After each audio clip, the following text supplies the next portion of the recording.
I wanted to get real shoes, and I thought since I was in Bangkok, I'd be able to get real shoes, not knockoffs for $10, but like real shoes for $50. We went to this Nike store, and I'm pretty sure I ended up buying knockoffs, but just for $50 instead of for $10, just because we're in the main city. A lot of the shrines you go to, you have to be dressed a certain way. So, and they have different rules for women and for men. So, for women, you're not allowed to have your back showing. You're not allowed to have, one really cool thing. You're not allowed to have a Buddha tattoo on you. If you go there and you have a Buddha tattoo, they won't let you in because apparently, like, to them, it's disrespectful. In You can't be Bangkok, wearing. Thailand, like anywhere. So at going to one of these shrines, so I have a picture here. It says, it's wrong to use Buddha as tattoo decoration. It means no respect. I have this picture here. Yeah, so some places take that seriously.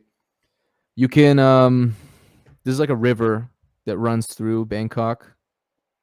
Or is it the ocean? But there's a body of water there that you could rent a boat and drive down that body of water, and it's just beautiful at night. Everything lights up. It's amazing. You can see the whole side of the city, and you have the shrines and you have the tall buildings, and it's excellent. So definitely check that out if you're going to go over there.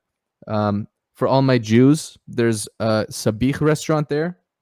Sabich is it's a pita with chatzil. It's eggplant and hard-boiled eggs and trina, which in English is tahini, and it's delicious, man. And they have a really solid restaurant there. So for all of the Israelis, they probably know where it is.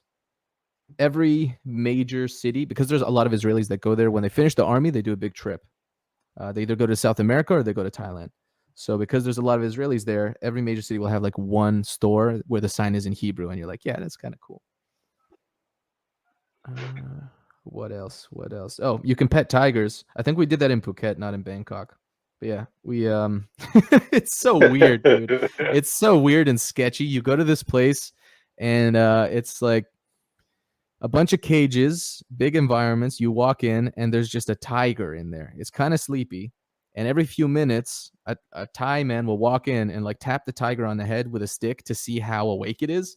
Because they have to sedate these tigers so that they don't murder you. And if the tiger's a little too awake, they'll go, okay, everyone leave. We have to put this one back to sleep. Yeah, it gets a little wild over there. But it was cool. We like pet a tiger, pet a baby tiger, like a little tiger cub. It was a super cool experience. Again, it's like morally questionable to do that to animals, but you know, they gotta make money somehow, man. What are you gonna do?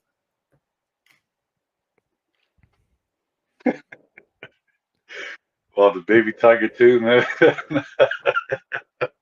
Yeah, it's the Wild West there, man. It's a feeling of like almost complete freedom, and so there's like a yin and a yang there. One, you're totally free, but two, if something bad happens to you, there's not really such good infrastructure to deal with it. So we went to this place where you had to rappel down a bit of a mountain to get to this pond, which is like a really cool sort of secret area.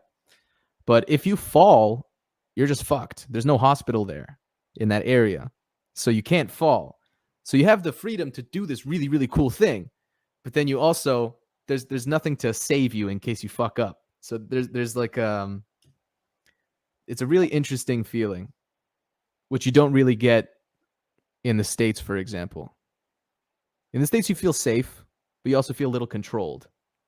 There, you feel unsafe, but you feel completely free. It's a trade-off.